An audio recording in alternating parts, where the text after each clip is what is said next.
গতকাল রাত 10টা থেকে এই পর্যন্ত চাঁদপুর হাজীগঞ্জের মধ্যে মুষলধারে ব্যাপক বৃষ্টি বর্ষণ হচ্ছে, যার দরুন হাজীগঞ্জ বাজারের মধ্যে কোথাও হাঁটু সমান পানি, কোথাও কোমর সমান পানি জমাট বেঁধে গিয়েছে। এখন আপনারা যে দৃশ্য দেখতে পাচ্ছেন, এটি হলো হাজীগঞ্জ বাজারের মেইন সড়কের আংশিক দৃশ্যপট।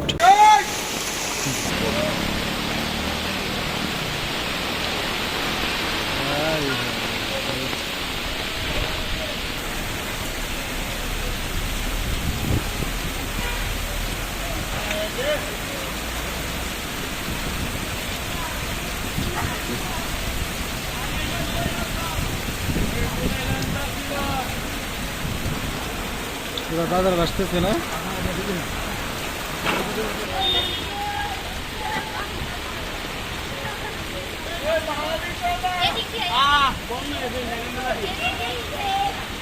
Hello Bangladesh, hello.